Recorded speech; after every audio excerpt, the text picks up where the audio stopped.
Hello थ्रियन family, कैसे हो आप सब। आई होप कि आप सभी लोग बढ़िया हो गए। तो मैं जहाँ विजिट करने के लिए गया था, मेरा माइक वहीं पर छूट गया, इसीलिए ये वीडियो मैं अपने हेडफोन के माइक से रिकॉर्ड कर रहा हूँ। इसीलिए वॉइस थोड़ा सा ऊपर नीचे हो सकती है, तो आप लोग एडजस्ट कर लीजिएगा और मुझे बताइएगा कि ये वॉइस कैसी है। क्या हम आगे के वीडियो माइक के साथ कंटिन्यू कर सकते हैं, हेडफोन के माइक के साथ। और हाँ, कुछ क्वेश्चंस थे आप लोग के कमेंट में कि कोई आगे निकल गया, कोई पीछे निकल गया। तो गाइस देखो, पहली बात तो मैं आपको बता चुका हूँ कि मैं किसी भी कंपटीशन का पार्ट नहीं हूँ। जो हमसे आगे निकला है, अगर मैं सच बताऊं तो उसने नोवेल एक्सप्लेन नहीं की है, उसने सिर्फ आपको एक्सपॉइलर दे दी है और नोवेल की धज्जी उड़ा दी है, जिसके बाद आपको पता है कि आगे क्या होना है, लेकिन आपको ये नहीं पता कि वो कैसे होना है। अगर एक एग्जाम्पल के तौर पे मैं बताऊं तो ये सेम वही है कि आप अपनी फैमिली के साथ कहीं घूमने के लिए गए हैं और जब कोई आपसे पूछे कि आप सब कौन हैं, तो आप उन्हें आइडेंटिफाई कराएं, मैं जियोयान, ये मेरी मम्मी, ये मेरे पापा, ये मेरे भाई, ये मेरी बुआ, ये मेरे काका। अब किसी को भी नहीं पता कौन किसकी माँ है, कौन किसके पापा है और वो उनका नाम क्या है, बस ये पता है कि इनका ये रिश्ता है। तो सेम वही चीज आप लोग के साथ है कि आप लोग को पता तो है कि ये होना है, बट ये कैसे होना और क्यों होना ये आपको नहीं पता। तो कुल मिला के नोवेल की वाट लगा दी गई है। खैर छोड़ो, अगर किसी को हमसे आगे ही निकलना था तो मैं उससे बस यही कहूंगा कि ब्रदर, आप चैनल चैप्टर्स को स्किप कर दो, मुझसे आगे एक्सप्लेन करो, मुझे कोई प्रॉब्लम नहीं है, बट धज्जियां मत तोड़ाओ। अगर आपको एक्सप्लेन करना है, ज्यादा एक्सप्लेन करो, नो प्रॉब्लम। आप 1400 से भी स्टार्ट करते हो तो मुझे कोई प्रॉब्लम नहीं है, बट इस तरीके से धज्जियां उड़ाने की कोई जरूरत नहीं है, क्योंकि अगर इस तरीके से मुझे एक्सप्लेन करना होता तो एक महीने क्या, मैं 15 दिन में ये नोवेल खत्म कर देता। लेकिन इसमें ना आपको मजा आता ना मुझे मजा आता, तो इसीलिए मुझे किसी भी कंपटीशन का पार्ट आप मत समझिए। मैं जैसा एक्सप्लेन कर रहा था मैं वैसा ही एक्सप्लेन करूंगा, और जिससे आप मुझे कॉम्पिटिट कराना चाहते हैं, आप उसके चैनल पे जाके रिबर्थ को फर्स्ट से लेकर लास्ट तक देखिएगा, आपको समझ में आ जाएगा कि नोवेल कहां से और कैसे एक्सप्लेन है। और मुझे फ्यूचर टर्म पे नोवेल को एक्सप्लेन करना है ताकि लोग इसे आगे भी आकर देखते रहें। तो मैं किसी भी कंपटीशन का पार्ट नहीं, और मैंने आप लोग को कहा है कि यह पब्लिक डोमेन है, तो कोई कुछ भी करे, मुझे उससे कोई प्रॉब्लम नहीं। तो ब्रदर, मैं बस यही कहूंगा आपको कि अगर आपको नोवेल एक्सप्लेन करनी है आप करो, मुझसे आगे आप एक्सप्लेन करो, स्किप करके एक्सप्लेन करो, बट जहां से भी करो आप ढंग से करो। आप नोवेल इसलिए एक्सप्लेन बिल्कुल मत करो क्योंकि आपको मुझसे कंपटीशन करना है। आप फ्यूचर टर्म पे अपनी फैमिली क्रिएट करो, उन्हें धोखा बिल्कुल भी मत दो। तो चलो अब हम अपने वीडियो पे लौटते हैं। तो जैसा कि हम लोगों ने पिछले एपिसोड में देख लिया होता है कि जो जियोयान था वो ग्लोरियस गोल्ड सिटी के अंदर आ चुका था। साथ ही साथ जियोयान यहाँ पे एक 3 स्टार के डाउडी लेवल के फॉर्मेशन मास्टर को भी मार देता है। इसके साथ ही साथ जियोयान फूसेंग फ्लावर के बारे में भी यहाँ पे काफी सारी न्यूज़ेस को कलेक्ट करता है। एल्यूजनरी क्लोन्स जो जियोयान के थे उन्हें भी जियोयान ने काफी ज्यादा पावरफुल बना लिया था, जिसके बाद जियोयान ये सोचता है कि आखिरकार वो ऑक्शन हाउस में फ्लावर के बदले किस चीज का यूज करेगा। और इसके बाद जियोयान एक सोल अवेकिंग पिल के बारे में भी पढ़ता है, जिसका स्क्रोल जियोयान के पास था। और इसके बाद मैंने ये एपिसोड भी वहीं पर एंड किया था। तो ये वाला एपिसोड स्टार्ट होता है जस्ट वहीं से, और मुझे पता है मैंने 2 मिनट बर्बाद किए हैं, तो वो 2 मिनट में पीछे कवर कर दूंगा। तो एपिसोड की स्टार्टिंग में हमें जियोयान दिखाया जाता है, जो कि काफी ज्यादा खुश था, क्योंकि उसे पता था कि अगर सोल अवेकिंग पिल जियोयान खुद स्वेलो कर लेता है तो उसकी पावर कम से कम 4 स्टार 4 रैंक के इंटरमीडिएट लेवल पर उसकी स्पिरिचुअल पावर पहुंच जाएगी। जिसके बाद जियोयान इस पिल को रिफाइन कर सकता है, जिसका नाम है spirit rising elixir. I think ये वही पिल है, और ये रैंक 4 की लो ग्रेड की पिल होती है। तो अगर जियोयान एक बार रैंक 4 के इंटरमीडिएट लेवल पर पहुंच जाएगा तो जियोयान के लिए काफी ज्यादा इजी हो जाएगी रिफाइन करना। और यही सोचकर जियोयान काफी ज्यादा खुश भी होता है, और इसके बाद तुरंत ही अपनी आंखों को बंद करके कल्टीवेशन में बैठ जाता है और आसपास की नेचुरल एनर्जी को अपनी बॉडी के अंदर अब्सॉर्ब करने लगता है। इस टाइम पे जियोयान की बॉडी में धीरे धीरे एनर्जी अब्सॉर्ब होती है, और 2 घंटे के अंदर ये जियोयान अपने पीक लेवल पर पहुंच जाता है। और इस लेवल पर जियोयान को 7 स्टार डाउडी लेवल का वॉरियर भी आसानी से चोट नहीं पहुंचा सकता था। हालांकि तभी जियोयान को अचानक ही अपने सिर पे काफी ज्यादा पेन फील होने लगता है, और साथ ही साथ जियोयान के आसपास काफी ज्यादा कोल्ड एयर तेजी से बहने लगती है, जो देखकर जियोयान काफी ज्यादा शॉक होता है कि आखिरकार ऐसा क्यों हो रहा है उसके साथ। हालांकि तभी जियोयान अपनी स्पीड को चेक करता है, जो देखकर जियोयान काफी ज्यादा चौंक जाता है, क्योंकि उसकी जो स्पीड थी वो कई गुना ज्यादा फास्ट हो चुकी थी पहले के अकॉर्डिंग। साथ ही साथ इस टाइम पे जब जियोयान आगे की तरफ दौड़ता तो पीछे एयर कंडेंस हो जाती और एक ब्लैक लाइन की तरह जियोयान के पीछे जाती थी। जियोयान तेज होता था तो वो एयर जियोयान की तरह ही तेज होती थी और उसका पीछा करती थी। जियोयान धीमा होता तो वो एयर भी धीमे ही होकर जियोयान का पीछा करती। अगर सही तरीके से कहा जाए तो ये एयर जियोयान को ही फॉलो कर रही थी। इस टाइम पे जियोयान अपने रिट्रीट पे ही इन सभी चीजों को सीन कर रहा था। साथ ही साथ वो एक एडवांस स्टेज के रिट्रीट के अंदर चला गया था, जहाँ पे जियोयान उस कोल्ड एयर को पकड़ने की काफी ज्यादा कोशिश करता है, लेकिन बार बार फेल होता है, और वो कोल्ड एयर जियोयान के हर बार डॉज करके भाग जाती थी। जियोयान 1 घंटे तक ट्राई करता है, और 100 से अधिक बार भी ट्राई कर चुका था, लेकिन जियोयान को कुछ भी नहीं मिला। इसीलिए जियोयान तुरंत ही कहता है आखिरकार ये क्या हो रहा है। इस टाइम पे जियोयान काफी ज्यादा उदास हो जाता है बार बार अनसक्सेसफुल होने के कारण। हालांकि तभी जियोयान कुछ सोचता है। जियोयान को याद आता है कि इस अजीब स्टेट के अंदर जियोयान और कोल्ड एयर इक्वली आगे पीछे बढ़ रहे थे। अगर अगर जुआन आगे बढ़ता तो कोल्ड एयर भी आगे बढ़ती, जुआन पीछे हटता तो कोल्ड एयर भी पीछे हट जाती। जिसके बाद जुआन तुरंत ही समझ जाता है कि अगर वो अपने दिल के थॉट को और मन को शांत रखेगा और उसके दिमाग में कोई भी थॉट नहीं आएंगे तो हो सकता है कि वो एयर भी मूवमेंट ना करे और जुआन के सामने ही रहे। और इतना सोचने के बाद जुआन तुरंत ही अपने आप को शांत करता है और कोल्ड एयर भी सामने ही चल रही होती है। तभी जुआन उसे पकड़ने के लिए अपना हाथ आगे बढ़ाता है और जुआन के देखते ही देखते वो एनर्जी तुरंत ही जुआन के हाथ के अंदर आकर कंडेंस हो जाती है। जिसके बाद जुआन तुरंत ही अपने मुट्ठी को बंद करता है और काफी ज्यादा एक्साइटेड हो जाता है, जिसके कारण जुआन का हाथ अजीब तरीके से कांपने लगता है और जुआन तुरंत ही कहता है सक्सेसफुल। इस टाइम पे जुआन काफी ज्यादा एक्साइटेड होता है क्योंकि वो स्पिरिचुअल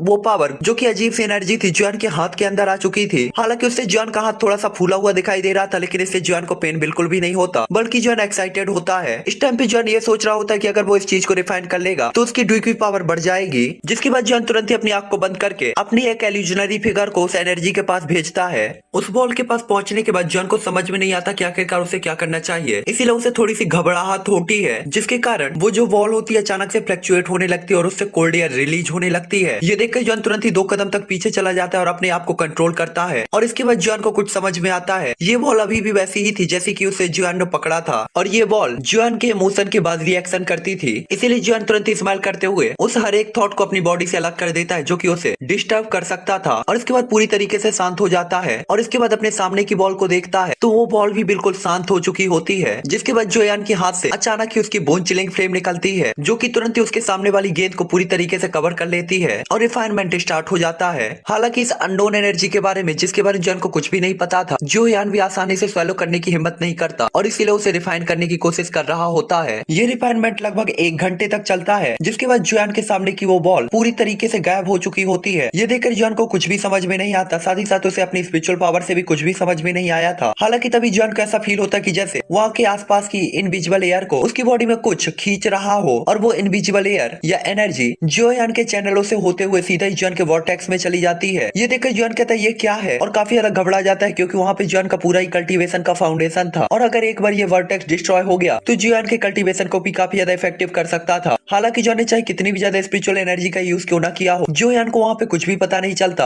हालांकि जुआन देख सकता था कि उसकी बॉडी के अंदर का जो डुई सी है वो अचानक से फ्लक्चुएट होना स्टार्ट हो चुका है और उसमें काफी ज्यादा मूवमेंट हो रही थी। साथ ही जुआन ने फील किया था कि उसकी डुई अब उसके कंट्रोल में नहीं है। हालांकि तभी जुआन देखता है कि उसकी डुई किसी चीज के द्वारा जबरदस्ती खींची जा रही है। जिसके बाद अचानक जुआन चौंकते हुए कहता है इनविजिबल एयर फ्लो। जुआन ने देखा था इनविजिबल एयर फ्लो ने यानी उसी एयर ने जुआन की डुई को उसके डुई वॉर्टेक्स के अंदर पूरी तरीके से स्वेलो कर लिया होता है और इस टाइम पे जुआन कुछ भी करने में हेल्पलेस था, जिसके कारण जुआन को फील होता है कि वो बिल्कुल पावरलेस है। और इस टाइम पे जुआन को लगता था कि उसने काफी बड़ी गलती कर दी है। इस टाइम पे जुआन को पता था कि अगर उसकी डुई उसके कंट्रोल में नहीं है तो वो अनकंट्रोल हो जाएगी और अगर कुछ भी होता है तो ये ब्लास्ट भी हो सकती है, जिसके कारण जुआन का ये कल्टीवेशन जो इसने इतनी मेहनत से प्राप्त किया था वो पूरी तरीके से खत्म हो जाएगा। ये देखकर जुआन कहता क्या ये इस तरीके से खत्म होगा। इस टाइम पे जुआन काफी ज्यादा उदास दिखाई देता है क्योंकि जुआन कुछ भी कर ही नहीं पा रहा था। जुआन फील कर सकता था कि उसकी डुई धीरे धीरे फूलती जा रही है और उसका डुई वर्टेक्स भी उसके साथ ही साथ बढ़ता जा रहा है। हालांकि एक और कोई टाइम होता तो जुआन काफी ज्यादा खुश होता, लेकिन ये टाइम कोई और था जिसके लिए जुआन बिल्कुल भी रेडी नहीं होता। आखिरकार एक वर्टेक्स में जब भी एरिया बढ़ता है तो इसका सिंपल सा ही मतलब होता है कि जुआन एनर्जी को और ज्यादा अब्सॉर्ब कर पाएगा और उसकी लड़ने की पावर भी और ज्यादा बढ़ जाएगी और उसकी क्वालिटी भी काफी ज्यादा अच्छी होगी। हालांकि ये एरिया तभी बढ़ता था जब आप ब्रेक थ्रू करते थे और हर नेक्स्ट लेवल पर पहुंचने के बाद आपका एरिया डुई के वॉर्टेक्स में थोड़ा सा बढ़ जाता था। हालांकि इस टाइम पे जुआन को समझ में नहीं आता कि उसका वॉर्टेक्स क्यों बढ़ रहा है क्योंकि उसके पास तो उसकी डुई कंट्रोल में ही नहीं थी। साथ ही साथ जुआन काफी ज्यादा उदास होते हुए कहता है कि मैं जुआन को नहीं बचा पाया और शायद मैं भी अब यहाँ से जिंदा ना जा सकूं। जुआन को पता था कि एक बार उसकी बॉडी में ब्लास्ट होगा तो उसका कल्टीवेशन, उसकी सारी फ्लेम, हर एक चीज जुआन से छीन ली जाएगी। इसीलिए जुआन दिल में काफी ज्यादा डरा हुआ होता है। इस टाइम पे जुआन अपने दिल में यही सोच रहा होता है कि उसने अभी इस कॉन्टिनेंट को नहीं देखा, यहाँ के लोगों से नहीं मिला, क्या सब कुछ ऐसे ही खत्म हो जाएगा। हालांकि तभी एक क्रैक की आवाज आती है जिसे देखकर जुआन बिल्कुल भी रिएक्ट नहीं करता क्योंकि उसे पता था ये उसका डुई वॉर्टेक्स है जो कि डुई के बढ़ जाने के कारण क्रैक हो रहा था। इसका मतलब था कि उसका डुई वर्टेक्स अब और ज्यादा देर तक सहन नहीं कर पाएगा और बस एक ब्लास्ट के साथ फट जाएगा। इसलिए जुआन कहता है एल्डर जियो जुआन, मैं आपको नहीं बचा पाया, उम्मीद है एंसेस्टर मुझे माफ कर देंगे। और इसके बाद जुआन के बॉडी की वो इल्यूजनरी फिगर तुरंत ही अपनी आंखों को बंद कर लेती है और इस टाइम पे जुआन की आंखों के बगल में आंसू भी दिखाई देते हैं। जिसके बाद जुआन कहता है सब कुछ खत्म हो गया और इसके बाद होता है ब्लास्ट और इसके बाद होता है अचानक एक चेंज। इस टाइम पे जुआन की डुई की तुरंत ही पूरी बॉडी में भरने लगती है और इस बार की पावर काफी ज्यादा होती है। यहाँ तक कि जॉन का वर्टेक्स वो बिल्कुल भी ब्लास्ट नहीं हुआ था, बल्कि वो काफी ज्यादा बड़ा हो गया था और प्रेजेंट टाइम पे इसकी साइज 6 स्टार डाउडी लेवल के वॉरियर के बराबर थी। ये देखकर जॉन भी काफी ज्यादा चौंक जाता है, क्योंकि उसे भी उम्मीद नहीं थी कि ऐसा कुछ होगा। अगर इजी में एक्सप्लेन किया जाए तो प्रेजेंट टाइम पे जॉन की पावर 6 स्टार डाउडी लेवल के वॉरियर के बराबर हो गई थी, जिसके बाद जॉन तुरंत ही अपनी आंखें खोलकर अपनी बॉडी के अंदर इल्यूजनरी फिगर जॉन की आंखें खोलती है और अपने आसपास की चीजें देखती है। तो इस टाइम पे जॉन काफी ज्यादा शॉक होता है। साथ ही साथ बाहरी दुनिया में भी जॉन की बॉडी से अचानक ही चटकने और टूटने फूटने की आवाजें आ रही थी, जिसके बाद जॉन के आसपास अचानक ही एक काफी बड़ा टॉर्नेडो क्रिएट हो जाता है, जो कि देखते ही देखते पूरी सिटी को कवर कर लेता है और ये फॉर्मेशन भी उसके सामने काफी ज्यादा इफेक्टिव हो रही थी। तभी रात में हॉल में बैठे हुए 3 ह्यूमन फिगर जो कि उस फॉर्मेशन के सामने बैठे हुए थे, वो भी काफी ज्यादा चौंक जाते हैं। ये वही ब्लैक पिलर होता है जिसे जॉन ने मॉर्निंग में देखा था। इस टाइम पे वो देख सकते थे कि उस ब्लैक पिलर में जो गोल्डन लाइटें झिलमिला रही होती है वो काफी ज्यादा इल्यूजनरी हो गई थी। और ये देखकर तीनों एक दूसरे की तरफ देखते हुए कहते हैं ये ठीक है, ऐसा लगता है कि किसी ने अनजाने में इसे छुआ है। जिसके बाद वो देखते कि गोल्डन एनर्जी पूरी तरीके से उस पिलर से गायब हो गई। ये देखकर एक ओल्ड एल्डर कहता है अगली बार अगर कोई इसे छूने की हिम्मत करता है तो मैं उसे जान से मार दूंगा। तभी उसके बगल में खड़ा हुआ एल्डर कहता है ओल्ड हुओ, मुझे लगता है कि तुम्हें गुस्से में काबू पाना चाहिए। उस फैमिली का यंग मास्टर शहर में आ चुका है और उसके सामने तुम्हें ऐसी उम्मीद नहीं करनी चाहिए। ये देखकर वो एल्डर तुरंत ही कहता है क्यों मिंग, अपना ख्याल रखो, मुझे पता है कि उस लड़के से कैसे निपटना है। और इसके बाद वो लोग तुरंत शांत हो जाते हैं, जिसके बाद हमें वही स्टॉर्म दिखाई देता है जो कि कुछ देर के बाद तुरंत ही गायब हो जाता है। और इसके बाद काफी सारे pitch black energy light spot धीरे धीरे उससे निकलकर जॉन के फोरहेड में जमा होने लगते हैं और तुरंत ही अब्सॉर्ब हो जाते हैं। जिसके कुछ देर बाद जॉन भी शांत हो जाता है और इसके बाद धीरे धीरे अपनी आंखों को खोलता है तो आसमान अब तक सफेद हो चुका था और रात बीत चुकी होती है। हालांकि एक रात और बीत चुकी थी, जिसका मतलब ऑक्शन हाउस स्टार्ट होने में एक दिन और कम हो गया था। और इस टाइम पे जोयान को सोल अवेकिंग पिल रिफाइन करनी थी और इसके लिए उसके पास ज्यादा टाइम नहीं होता। जिसके बाद जोयान अपनी बॉडी को स्कैन करता है तो उसकी आंखों में काला काला और हल्का सा चमकीला कलर आ गया था। हालांकि जोयान को भी नहीं पता था कि उस एनर्जी के साथ जोयान के साथ क्या हुआ, लेकिन उसका वर्टेक्स बढ़ गया था और ये रियल था, जिसके कारण जोयान तुरंत ही कहता है क्या ये सच में ऐसा था। इस टाइम पे जोयान भी काफी ज्यादा हैरान होता है। हालांकि जोयान अपनी बॉडी को स्कैन करके उस एनर्जी की जांच करता है, लेकिन जोयान को कुछ भी पता नहीं चलता, जिसके कारण जोयान खोजना बंद करके तुरंत ही आसमान में खड़ा होता है और इसका एक्सट्रैक्शन स्टेप का यूज करके जैसे ही नीचे की तरफ जाता है तो अचानक ही जमीन में अनकंट्रोल होकर गिर जाता है, क्योंकि इस टाइम पे जोयान ने जिस स्पीड के साथ नीचे की तरफ चार्ज किया था वो काफी ज्यादा तेज होती है। और इसके बारे में तो जोयान को भी कुछ पता नहीं था। हालांकि जोयान यहाँ पे कुछ घबराया हुआ होता है, लेकिन काफी ज्यादा खुश भी होता है, क्योंकि जोयान ने अपने पैरों के पास एयर को कंडेंस होते हुए देखा था जिसे वो कंट्रोल कर पा रहा था। जिसके बाद जोयान कहता है ये इसका एक्सट्रैक्शन स्टेप क्या मैंने एक बार फिर से ब्रेक थ्रू कर लिया। आखिरकार जोयान का इसका एक्सट्रैक्शन स्टेप जो की लॉन्ग टाइम से अपग्रेड नहीं हुआ था एक बार फिर से अपग्रेड हो जाता है। साउथ एरिया में जोयान का स्काई एक्सट्रैक्शन स्टेप अपग्रेड होकर एडवांस विंड स्पिरिट स्टेज पे पहुंच गया था, सॉरी इंटरमीडिएट लेवल तक पहुंच गया था। और इस टाइम पे sky extraction step advance wind steering level के लगभग लास्ट स्टेज तक पहुंच गया था और अगले लेवल पर पहुंचने के लिए जोयान केवल एक ही स्टेप दूर होता है। जिसके बाद जोयान सेकंड लेवल पर पहुंच जाता जो कि होगा लिंग यून ग्रेट रियलम। आखिरकार लिंग यून ग्रेट रियलम कुछ ऐसा था जो कि ल्यू कबीले के ल्यू फैंग भी नहीं कर पाए थे, लेकिन प्रेजेंट टाइम पे जोयान उस लेवल तक पहुंचने में कैपेबल था। जोयान को अच्छी तरीके से पता था कि जब तक इसका एक्सट्रैक्शन स्टेप को लिंग यून ग्रेट रियलम तक ट्रेन किया जा सकता है तो जोयान की जो स्पीड होगी वो काफी ज्यादा तेज होगी। साथ ही साथ ये केवल जोयान की स्पीड ही नहीं बढ़ाएगी, बल्कि जोयान की डीक्यू के फ्लक्चुएशन, उसकी पावर, जोयान की अटैक पावर की स्पीड और काफी ज्यादा चीजें थी जो कि इसके साथ जोयान के साथ अपग्रेड हो जाएंगी। यहाँ तक कि जोयान के जो वॉर्टेक्स था वो भी इसी के कारण शायद बढ़ा था और आगे भी उसकी साइज बढ़ सकती है। साथ ही जोयान की पावर भी बढ़ सकती है। अपनी पावर के साथ साथ हर एक चीज में वृद्धि हो जाने के कारण जोयान अब 7 स्टार डाउडी लेवल के वॉरियर से बिल्कुल भी नहीं डरता था। साथ ही साथ जोयान को भरोसा था कि अगर अगली बार वो 400% के लोगों से मिलता है तो आमने सामने की फाइट में उनको लड़कर मार सकता है। हालांकि जोयान को 9 स्टार डाउडी लेवल के वॉरियर के बारे में नहीं पता था कि वो कितना ज्यादा पावरफुल होगा। हालांकि जोयान का इसका एक्सट्रैक्शन स्टेप लिंग यून ग्रेट रियलम तक आ चुका था, जिसके कारण जोयान को भरोसा था कि भले ही वो 9 स्टार डाउडी लेवल के वॉरियर के लिए चैलेंज ना हो, लेकिन उसके साथ फाइट करते हुए उसके पास लड़ने की स्ट्रेंथ तो होगी ही। कम से कम जोयान को डरने की जरूरत तो बिल्कुल भी नहीं थी। ये सोचकर जोयान काफी ज्यादा खुश भी होता है, क्योंकि अचानक ही उसकी लाइफ में काफी बड़ा ट्विस्ट और टर्न आ गया था, जिससे जोयान को काफी सारे प्रॉफिट हुए थे। इस टाइम पे जोयान बस यही सोच रहा होता है कि 2 महीने बाद जब वो 400% के लीडर से मिलेगा तो उनके फेस इंप्रेशन कैसे होंगे।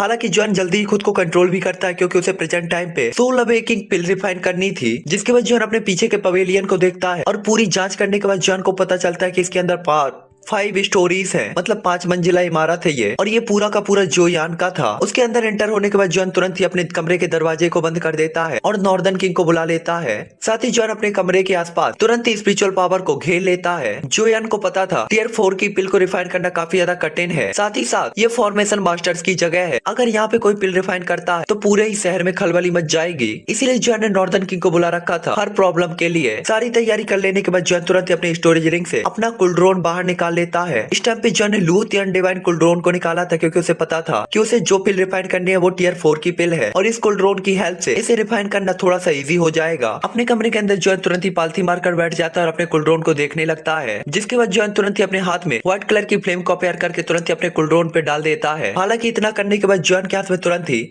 एक पर्पल कलर की पिल दिखाई देती है, जो कि राइजिंग स्पिरिट पिल होती है, और इसकी हेल्प से जॉन अपनी पावर को फोर्सफुली रैंक 4 के अल्केमिस्ट तक बढ़ाना चाहता था, क्योंकि जॉन को पता था 4 रैंक की पिल को रिफाइन करते टाइम उसे काफी ज्यादा टेंशन होने वाली थी अपनी स्पिरिचुअल पावर को लेकर, और जॉन को इस पिल को 2 महीने के अंदर ही रिफाइन करना था। इसीलिए जोयान बिल्कुल भी लापरवाही करने की हिम्मत नहीं करता। जोयान को अच्छी तरीके से याद होता है कि पास्ट में आइस स्पिरिट पिल को याद रिफाइन करने के लिए उसे पूरा आधा साल लग गया था, तो प्रेजेंट टाइम पे तो ये रैंक 4 की पिल होने वाली थी, जिसे रिफाइन करना आसान तो बिल्कुल भी नहीं होने वाला था। हालांकि ये लो ग्रेड की पिल थी और जॉन इसे रिफाइन कर सकता था, लेकिन फिर भी ये रैंक 4 की पिल थी। हालांकि प्रेजेंट टाइम पे जॉन को 16 बेकिंग पिल की काफी ज्यादा जरूरत थी, और उसे इसे 2 महीने के अंदर ही रिफाइन करना था, सॉरी 2.5 महीने के अंदर। इसीलिए जॉन तुरंत ही कमिटमेंट करता है और इस पिल से अपनी स्पिरिचुअल पावर को कुछ टाइम के लिए इंटरमीडिएट 4 रैंक के अल्केमिस्ट तक बढ़ा लेता है। पिल को स्वेलो करते ही जॉन के बॉडी में काफी सारी स्पिरिचुअल एनर्जी आ जाती है, जो कि जॉन के सीधा ही सोल बीड के अंदर इकट्ठा होने लगती है। इस टाइम पे अपनी बढ़ी हुई पावर को देखकर जॉन काफी ज्यादा शॉक होते हुए कहता है, आखिरकार मैं कब इस लेवल पर पहुंच पाऊंगा। जॉन ने देखा था इस स्पिरिचुअल पावर की हेल्प से तो वो कुछ भी आसानी से क्रिएट कर सकता है। हालांकि जॉन खुद को जल्दी कंट्रोल करके काफी सारे मेडिसिनल इंग्रेडिएंट उस स्टोरेज रिंग में सेफ थे मेडिसिनल कुलड्रोन के अंदर डालने लगता है। उन्होंने रिफाइन करने के लिए तुरंत ही कुलड्रोन का ढक्कन भी बंद कर देता है। इतना करने के बाद जॉन के माथे पे तुरंत ही उसका क्लेन टैटू दिखाई देने लगता है, जिससे जॉन की ब्लड लाइन पावर तुरंत ही एक्टिवेट हो जाती है, और जॉन की पावर जोयान की पावर जो की एडवांस 5 स्टार डाउडी लेवल पर थी 6 स्टार डाउडी लेवल के इंटरमीडिएट लेवल तक पहुंच जाती है। यहाँ जोयान का वॉर्टेक्स बढ़ा है, अभी जॉन की पावर नहीं बढ़ी, शायद आगे बढ़ जाए। जॉन की blood line power, bone chilling flame की पावर और स्पिरिचुअल पावर की हेल्प के कारण मेडिसिनल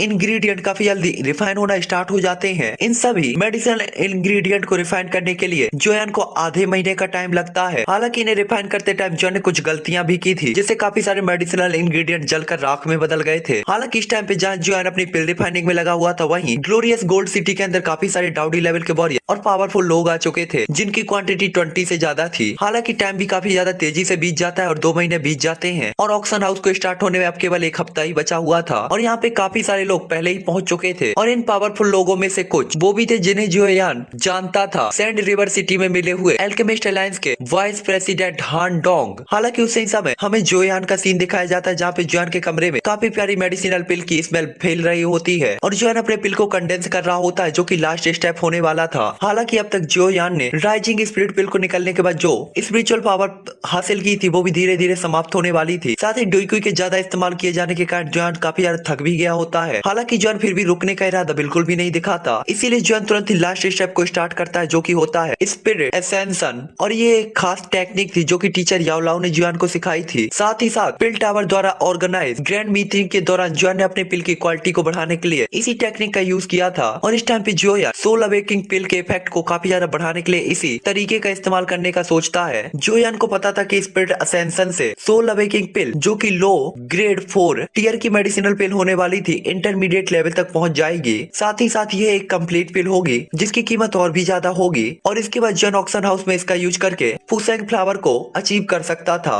हालांकि ऐसा होने ही वाला था कि तभी ग्लोरियस गोल्ड सिटी के अंदर काले बादल आ जाते हैं और गड़गड़ाहट की आवाज चारों तरफ फैलने लगती है। ये देखकर तभी लोग कहते हैं, क्या हुआ क्या हुआ, क्या ये एम्परर ट्रेबुलेशन है? तभी कोई कहता है, नहीं नहीं, ये एम्परर ट्रेबुलेशन नहीं बल्कि पिल लाइटिंग जैसा दिखता है। ये देखकर एक पर्सन कहता है, glorious gold city array master की जगह है, एक एल्केमिस्ट यहाँ कैसे हो सकता है? क्या उसे नहीं पता कि एल्केमिस्ट यहाँ पिल रिफाइन नहीं कर सकता? और इसके बाद कई सारी ह्यूमन फिगर आसमान में उसी जगह की तरफ जाती है जहाँ पे जोयान था। हालांकि तभी फॉर्मेशन मास्टर एसोसिएशन से कई सारे फॉर्मेशन मास्टर उसी जगह की तरफ देखते हैं, और उन्हें पता था कि ये पिल लाइटिंग ही है, जिसके कारण वो तुरंत ही कहता है, मेरे ग्लोरियस गोल्ड सिटी के अंदर पिल रिफाइन करने की हिम्मत किसने की? क्या वो मौत से नहीं डरता? इस टाइम पे एक व्हाइट हेयर वाला बंदा जो कि कुछ लोगों से घिरा हुआ था तुरंत ही ऐसा कहता और कहता है, चलो चलते हैं और देखते हैं। कोई फर्क नहीं पड़ता कि वो कौन है, हैं ये एरिया हमारे फॉर्मेशन मास्टर से एसोसिएशन का है और अगर कोई हमें भड़काने की हिम्मत करेगा तो हम उसे सबक जरूर सिखाएंगे। और इसके बाद काफी सारे दर्जनों भर लोग जोयान के पवेलियन की तरफ जाने लगते हैं जहाँ पे जोयान बैठा हुआ था। हालांकि वहाँ पे जोयान के आसपास के खड़े हुए पवेलियन के लोगों को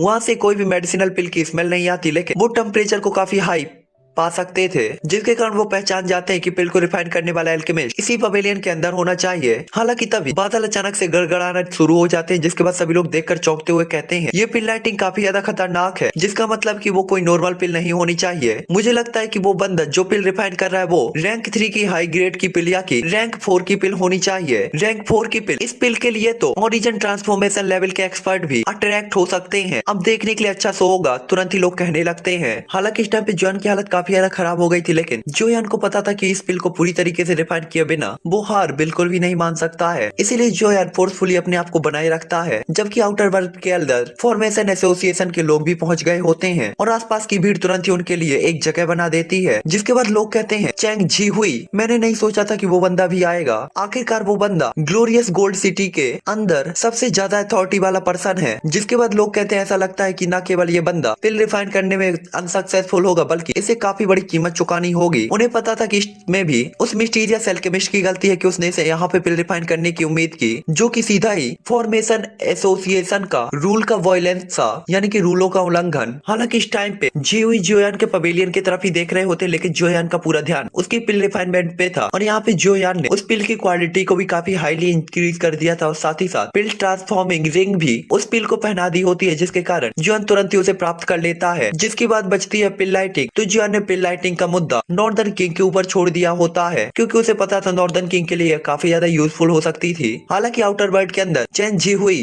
काफी ज्यादा उदास हो गया था और वो जोयान के पवेलियन की तरफ देख रहा होता और साथ ही साथ उसके कानों में गड़गड़ाहट की आवाज गूंज रही होती है। हालांकि तभी एक बंदा कहता है एसोसिएशन हेड चैंग, क्या हमें उस पर अटैक करना चाहिए? ये सुनकर वो कहते हैं नहीं, क्योंकि पिल लाइटिंग क्रिएट हो चुकी है, इसका मतलब है कि उस बंदे ने 4 रैंक की पिल को रिफाइन कर लिया है, तो हमें वेट करना चाहिए और इस पिल लाइटिंग को उसे बर्दाश्त करने का मौका देना चाहिए। जिसके बाद वो काफी ज्यादा थक जाएगा और तब हम उस पर अटैक करेंगे। तब न केवल हम उसे खत्म कर पाएंगे, बल्कि वो पिल भी हमारी होगी। इस टाइम पे एसोसिएशन हेड चैन का टारगेट केवल अपनी इज्जत बचाना ही नहीं था, बल्कि रैंक 4 की पिल को भी प्राप्त करना था। आखिरकार उसे भी पता था कि इस पिल की कीमत कितनी ज्यादा है। इस टाइम पे बैठा हुआ हर एक पर्सन काफी ज्यादा एक्साइटेड था ये देखने के लिए कि ये पिल किसने रिफाइन की है, और साथ ही साथ वो पिल लाइटिंग के अपेयर होने का भी इंतजार कर रहे थे। हालांकि इस टाइम पे हान डोंग, जो कि ब्लैक कलर का डोपेंग पहने हुए थे, वो भी जोयान की डायरेक्शन पे ही देखते हैं और वहाँ से एक फैमिलियर ऑरे को फील कर सकते थे। हालांकि वो फिर भी पहचान नहीं पा रहे थे कि सामने वाला बंदा कौन है, क्योंकि जोयान के चारों तरफ स्पिरिचुअल बैरियर था। हालांकि उसे नहीं पता था कि ऑरे का ओनर कौन है, लेकिन एल्डर हान डोंग काफी ज्यादा टेंशन में होते उस पर्सन के लिए, और ये उन्हें भी नहीं पता होता कि ऐसा क्यों है। हालांकि तभी भीड़ की दूसरी तरफ 2 लोग खड़े हुए होते हैं, जो कि उसी पवेलियन की तरफ देख रहे थे जहाँ पे जोयान था, और ये 2 लोग किन्यून और यान हे थे, जिन्होंने जोयान को एक बार पहले ग्लोरियस गोल्ड सिटी के बाहर बचाया था। साथ ही साथ जोयान से मिलने के बाद उन्हें पता चल गया था कि ये मिस्टीरियस एल्केमिस्ट कौन होना चाहिए। हालांकि उन्हें जिस चीज ने सबसे ज्यादा सरप्राइज किया था वो ये थी कि जोयान तो रैंक 3 का एल्केमिस्ट था, लेकिन जोयान रैंक 4 की पिल को कैसे रिफाइन कर सकता था। हालांकि तभी सभी की आंखों के सामने गड़गड़ाहट होती है और एक पावरफुल लाइटिंग पिलर सीधा ही जोयान की डायरेक्शन की तरफ चार्ज हो जाता है। ये देखकर सभी लोग काफी ज्यादा लालच भरी नजरों से उस डायरेक्शन की तरफ देखने लगते हैं, तो दूसरी तरफ हान डोंग और केन्यून अपनी डुईक्यू को एक्टिवेट कर लेते हैं और किसी भी मूवमेंट पे इंटरफेयर करने के लिए रेडी होते हैं। हालांकि वो इंटरफेयर करने ही वाले थे कि तभी उस लाइटिंग पिलर में एक ब्लास्ट होता है और वो पूरी तरीके से डिस्ट्रॉय हो जाता है। इस टाइम पे वो लाइटिंग पिलर जोयान के ऊपर नहीं गिर पाया था, क्योंकि इस सिटी के ऊपर एक लाइटिंग बैरियर था और वो लाइटिंग पिलर सीधा ही उस बैरियर से जाकर टकराया था, जिसके कारण बैरियर ने तुरंत ही उस लाइटिंग पिलर को डिस्ट्रॉय कर दिया था। हालांकि ये देखकर एरे मास्टर एसोसिएशन के जो लोग होते हैं वो काफी ज्यादा खुश हो जाते हैं कि उनका ये एरे, जो कि इतना ज्यादा मिस्टीरियस है, पिल लाइटिंग को भी रोक सकता था। हालांकि जैसे ही दूसरी पिल लाइटिंग गिरने वाली होती है कि ये फॉर्मेशन धीरे धीरे गायब हो जाती है और इसे जानबूझकर हटा दिया गया था ताकि पिल लाइटिंग हो सके। ये देखकर किन्यून अचानक ही एक स्माइल करता है, क्योंकि उसने देखा था कि फॉर्मेशन के गायब होते ही अचानक वहाँ पे एक फिगर अपीयर हुई थी, जो कि पर्पल गोल्ड कलर की थी, और ऑब्वियसली ये और कोई नहीं बल्कि अपना नॉर्दर्न किंग ही होता है। हालांकि यहाँ पे सभी लोग पहले ही काफी ज्यादा डरे हुए होते हैं, क्योंकि फॉर्मेशन हट गई होती और फर्स्ट पिल लाइटिंग काफी ज्यादा खतरनाक थी और उन्हें पता था कि अगर दूसरी पिल लाइटिंग हुई तो वो इस स्थान को तुरंत ही डिस्ट्रॉय कर देगी, जिसके कारण सभी लोग डरे हुए होते हैं। हालांकि उनके सामने इस टाइम पे purple gold human human figure जैसे ही अपेयर होती है तो वो तुरंत ही उसे देखकर कहते हैं वो क्या है, उसके अंदर कोई ऑरा क्यों नहीं है, वो जिंदा है या मर गया है। तभी दूसरा बंदा कहता है नहीं, मरा हुआ पर्सन हवा में खड़ा नहीं हो सकता, वो एक पपेट होना चाहिए। ये देखकर सभी लोग चौंक जाते हैं कि एक पपेट, वो भी रैंक 4 डाउडी लेवल का। हालांकि वो एक्साइटेड होते हैं ये देखने के लिए कि रैंक 4 का पपेट पिल लाइटिंग का सामना कैसे करेगा, क्योंकि उन्हें ये मजाक जैसा लग रहा था। इन सभी को लगता है कि प्रेजेंट टाइम पे वो अल्केमिस्ट सिर्फ कुछ देर के लिए पिल लाइटिंग को रोकना चाहता था, क्योंकि पिल लाइटिंग को झेलने की उसमें क्षमता नहीं थी, क्योंकि उनके हिसाब से एकमात्र पपेट पिल लाइटिंग को नहीं रोक सकता था। और इसीलिए वो नॉर्दर्न किंग का मजाक उड़ाने लगते हैं। हालांकि जो पावरफुल लोग थे उन्हें पता था कि नॉर्दर्न किंग की पावर कितनी ज्यादा खतरनाक है, यहाँ तक कि केवल 6 स्टार डाउडी लेवल के ऊपर के लोग ही नॉर्दर्न किंग को सप्रेस कर सकते थे। तभी भीड़ में कुछ डाउडी लेवल के वॉरियर देखकर कहते हैं कितनी पावरफुल पपेट है। कोई आश्चर्य नहीं कि उस बंदे ने ग्लोरियस गोल्ड सिटी के अंदर पिल को रिफाइन करने की हिम्मत की है, आखिरकार उसके अंदर स्ट्रेंथ भी है। दूसरी तरफ हान डोंग और केनियन भी नॉर्दर्न किंग को काफी ज्यादा शौक होते हुए देखते हैं, जहाँ केनियन अजीब तरीके से स्माइल कर रहा था और उसकी आंखें भी साइन हो रही थी, क्योंकि आखिरकार उसके सामने का जो सीन था वो धीरे धीरे इंटरेस्टिंग होता जाता है। दूसरी तरफ हान डोंग नॉर्दर्न किंग को देखते हुए काफी ज्यादा शौक होते हैं और इसके बाद तुरंत ही कहते हैं मुझे मत बताओ कि वो पर्सन साउथ एरिया से है। हालांकि इस टाइम पे चैन जी हुई उसे भी यही लग रहा होता है कि नॉर्दर्न किंग पिल लाइटिंग को डिस्ट्रॉय नहीं कर पाएगा। हालांकि तभी अचानक एक गड़गड़ाहट की आवाज के साथ पिल लाइटिंग नॉर्दर्न किंग की तरफ बढ़ने लगती है, जिसके बाद सभी लोग अपनी आंखें बंद कर लेते हैं और कहते हैं ये बस डिस्ट्रॉय हो जाएगा। हालांकि उसी टाइम पे नॉर्दर्न किंग तुरंत ही लाइटिंग के आने से पहले ही लाइटिंग की तरफ चार्ज हो जाता है। ये देखकर तो सभी लोग काफी ज्यादा हैरान होते हैं कि ये पपेट सीधा ही लाइटिंग से टकराने के लिए जा रहा है। हालांकि नॉर्दर्न किंग जैसे ही लाइटिंग से टकराता है तो लाइटिंग नॉर्दर्न किंग की बॉडी को डिस्ट्रॉय करने की कोशिश तो करती है, लेकिन उसकी बॉडी का ही पार्ट बन के रह जाती है और नॉर्दर्न किंग की जो बॉडी होती है और भी ज्यादा गोल्डन होने लगती है, जिसके कारण उसकी पावर भी बढ़ने लगती है। जिसके बाद अचानक ही नॉर्दर्न किंग की बॉडी सक्शन फोर्स जनरेट होता है और वो आसपास की हर एक लाइटिंग को अपनी बॉडी के अंदर अब्सॉर्ब करने लगता है और कुछ ही सेकंडों के अंदर नॉर्दर्न किंग की बॉडी पलक झपकते ही नॉर्मल पर्सन से कई दर्जन फीट लंबी हो जाती है और एक गुब्बारे की तरह होती है, जो कि किसी भी मूवमेंट पे फट सकता था। ये देखकर सभी लोग काफी ज्यादा हैरान होते हैं। इस टाइम पे इतने सारे लाइटिंग बोल्ट को अब्सॉर्ब कर लेने के कारण नॉर्दर्न किंग उन्हें धीरे धीरे रिफाइन भी करता जा रहा था और उसकी पावर बढ़ती जा रही थी और इस टाइम पे उसकी बॉडी पूरी तरीके से एक नई स्टील बॉडी में बदल गई होती है। साथ ही साथ नॉर्दर्न किंग की पावर एक बार फिर से बढ़ गई थी और 5 स्टार डाउडी लेवल पर पहुंच चुकी होती है। हालांकि किसी को नहीं पता होता कि पिल लाइटिंग के पूरी तरीके से गायब होने के बाद नॉर्दर्न किंग की पावर क्या होगी। हालांकि तभी सभी लोग चौंकते हुए कह रहे हैं क्या चल रहा है, ये पपेट कितना अजीब है, न केवल ये लाइटिंग को डिस्ट्रॉय कर रहा है बल्कि उसकी हेल्प से वो अपनी पावर को बढ़ा रहा है। कोई आश्चर्य नहीं कि उस बंदे ने इस चीज का उपयोग किया है पिल लाइटिंग से लड़ने के लिए। अगर हम इसे नहीं रोकते तो ये पपेट और भी ज्यादा पावरफुल हो सकता है। इस टाइम पे फॉर्मेशन मास्टर एसोसिएशन के लोग भी काफी ज्यादा टेंशन में होते हैं, जिसमें नेता जी हुई भी होते हैं, जो कि काफी ज्यादा उदास थे। वो तो इस सिचुएशन का प्रॉफिट उठाना चाहते थे, लेकिन उनके सामने का सीन ही कुछ अलग था। इसीलिए वो कहते हैं सबको अटैक करो और इस पपेट को डिस्ट्रॉय कर दो। ये देखकर हान डोंग अचानक ही काफी ज्यादा चौंक जाते हैं और इसके बाद बस मूवमेंट करने ही वाले थे कि तभी अचानक वो अपने सामने देखते हैं कि आसमान में नॉर्दर्न किंग के सामने दो फिगर अपीयर हुई है, जिसमें एक व्हाइट कलर के कपड़े पहने हुए था और दूसरे ब्लैक कलर के। और उनको सामने देखते ही फॉर्मेशन मास्टर एसोसिएशन के लोग तुरंत ही रुक जाते हैं और उन दो लोगों को गुस्से में देखते हुए कहते हैं तुम कौन हो, क्या आप वास्तव में ग्लोरियस गोल्ड सिटी के अंदर फॉर्मेशन मास्टर एसोसिएशन के लोगों के काम में बाधा डालने की हिम्मत करते हो। तभी वो बंदा कहता है ये मैं हूँ किन्यून। जैसे ही वो ये नाम सुनते हो तो काफी ज्यादा चौंक जाते हैं। किन्यून ये नाम वैसे काफी सारे लोगों के लिए अननोन हो सकता था, लेकिन फॉर्मेशन मास्टर एसोसिएशन के लिए ये काफी बड़ा नाम था। इसीलिए वो तुरंत ही कहता है मुझे नहीं पता था कि आप यंग मास्टर किन हैं। अगर मुझसे कोई भी गलती हुई हो, अगर मैंने आपको नाराज किया हो तो कृपया मुझे माफ कर दे। इस टाइम पे चैन जी हुई काफी ज्यादा डरा हुआ दिखाई देता है और जल्दी से अपने सामने के दोनों लोगों को ग्रीट करता है। ये देखकर किन्यून तुरंत ही कहता है कोई फर्क नहीं पड़ता, ये आपको नहीं पता इसीलिए इसमें आपकी गलती नहीं है, लेकिन ये मामला यहीं समाप्त हो जाएगा। अब आप यहाँ से एक कदम भी आगे नहीं बढ़ाएंगे। किन्यून की बात को सुनकर चैन जी हुई खुद को रोक नहीं पाता और भौहें से कोड़ लेता है। आखिरकार उसे पता था ग्लोरियस गोल्ड सिटी के अंदर पिल रिफाइन करने की किसी को भी इजाजत नहीं थी। यही एरे मास्टर एसोसिएशन का रूल था, जिसे इतने सालों तक किसी ने भी नहीं तोड़ा। और अगर ये मिस्टीरियस पर्सन पिल रिफाइन करने में सक्सेसफुल हो जाता है और वो कोई कदम नहीं उठाते तो फॉर्मेशन मास्टर एसोसिएशन अपना चेहरा खो देगी। और चैन जी हुई इसे एक्सेप्ट करने को रेडी बिल्कुल भी नहीं था। उसके फेस इंप्रेशन देखकर किन्यून तुरंत ही कहता है मैंने पहले ही हान ये को ये बताने के लिए भेज दिया था कि उस पर्सन को छूने की इजाजत किसी को भी नहीं है। मुझे लगता है कि आप मेरी बातों को दिल में नहीं लेते। और इसके बाद किन्यून तुरंत ही साउथ वेस्ट डायरेक्शन में देखता है, जहाँ पे वो पिच ब्लैक पिलर होता है। हालांकि किसी को भी पता हो या ना हो, केनियन को पता था कि उसी पिलर के नीचे एक बहुत बड़ा हॉल है जो कि ग्लोरियस गोल्ड सिटी में एरे मास्टर एसोसिएशन की जगह है। हालांकि तभी एक आवाज आती है, यंग मास्टर आपको परेशान होने की जरूरत नहीं है क्योंकि आपने व्यक्तिगत तौर पर अनुरोध किया है। एरे फॉर्मेशन मास्टर एसोसिएशन आपको चेहरा जरूर देगा। हालांकि मेरे लोगों को नहीं पता था कि पिल कौन रिफाइन करने वाला है, इसीलिए वो लोग रूल के अकॉर्डिंग ही काम कर रहे थे। मुझे उम्मीद है कि यंग मास्टर उनके लिए प्रॉब्लम क्रिएट नहीं करेंगे। और इसके बाद अचानक ही उन लोगों के पीछे जगह क्रैक होती है जिससे गोल्डन फिगर बाहर निकलती है जो कि फॉर्मेशन मास्टर एसोसिएशन के लोगों को बचा रहा होता है और ये एक हाफ एजेड मैन होता है। इस टाइम पे सभी के भीड़ उसी पर्सन को देखने लगती है। इस टाइम पे इस हाफ एजेड मैन ने गोल्डन कलर का चोगा पहना होता है, साथ ही साथ वो काफी ज्यादा नॉर्मल ही दिखाई दे रहा था। उसके चेहरे पर एक अलग ही साइन होती है और साथ ही साथ सिर पर गोल्डन कलर का एक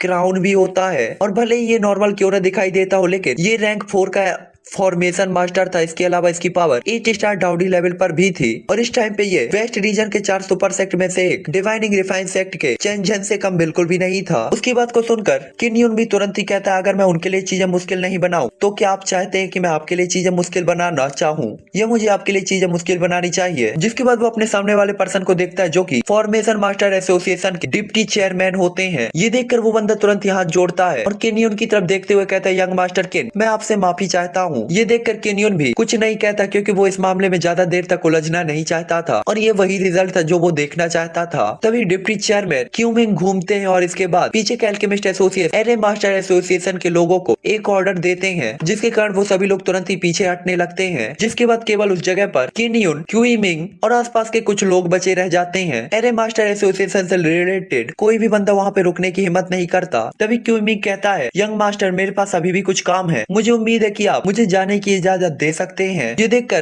किन्यून तुरंत ही कहता है, ठीक है, हालांकि मुझे उम्मीद है कि आपकी गलती दोबारा नहीं होगी। और इसके बाद वो मुड़कर जोयान के पपेट को देखने लगता है। हालांकि उसने काफी सारे पपेट देखे थे लेकिन जोयान के जैसा पपेट उसने कभी भी नहीं देखा था जो कि काफी ज्यादा एक्स्ट्रा ऑर्डिनरी था और लाइटिंग को एब्जॉर्ब करके अपनी पावर को बढ़ाता था, यहाँ तक कि वो 5 स्टार डाउडी लेवल पर भी पहुंच चुका था और साथ ही साथ अब तक उसकी पावर बढ़ती ही जा रही थी, जिसके कारण लग रहा था कि कुछ ही टाइम के अंदर वो 6 स्टार डाउडी लेवल पर भी पहुंच जाएगा। जो देखकर किन्यून तुरंत ही कहता है, क्या ये पपेट मेरे बराबर ही नहीं है। और इसके बाद वो काफी चौंकते हुए कहता है, ये जियोयान कोई नॉर्मल पर्सन तो बिल्कुल भी नहीं है। हालांकि हान डोंग जैसे ही किन्यून को देखते हैं तो काफी सरप्राइज होते हैं। हालांकि उनके दिल में थोड़ा शक भी होता है क्योंकि उन्हें पता था वो बाद वाले को नहीं जानते, लेकिन अगर उसने इंटरफेयर किया है तो उसके पास कुछ अपने मकसद होने चाहिए। हालांकि हान डोंग काफी ज्यादा एक्साइटेड भी होते हैं कि आखिरकार ये पिल रिफाइन कौन कर रहा है। जिसके बाद हमें 3 ह्यूमन फिगर दिखाई देती है जो कि फॉर्मेशन मास्टर एसोसिएशन के नीचे हॉल में होती है, जहाँ एक एल्डर जो कि कलरफुल कपड़े पहने हुए था तुरंत ही कहता है, ये कैसा है, क्या आपको वहाँ पे कुछ पता चला।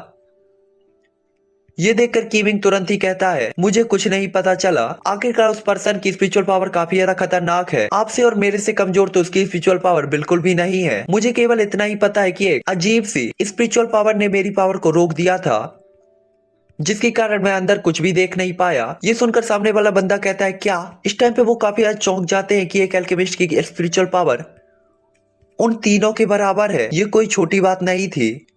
साथ ही साथ उन्होंने देखा था कि किन्यू ने जोयान के लिए खुद इंटरफेयर किया था, जिसका मतलब था कि उस पर्सन के लिए वो काफी ज्यादा इंपॉर्टेंट रखता है और वेस्ट रीजन में ऐसे बहुत से कम लोग थे जिसकी वो परवाह करता था। इसीलिए वो लोग जानना चाहते थे कि आखिरकार वो कौन है। हालांकि पलक झपकते ही ऐसे एक दिन बीत जाता है और आसमान भी धुंधला हो गया था। काले कलर के क्लाउड भी धीरे धीरे गायब हो चुके थे और नॉर्दर्न किंग भी धीरे धीरे नीचे आ चुका होता है। तभी जोयान जो कि उस मेंशन के अंदर था वो भी धीरे धीरे अपनी आंखें खोलता है। तो चलो गाइस, ये एपिसोड अब मैं यहीं पर एंड करता हूँ और अब मैं आपसे मिलूंगा नेक्स्ट एपिसोड पे। तो आई होप कि आपको ये एपिसोड पसंद आया होगा।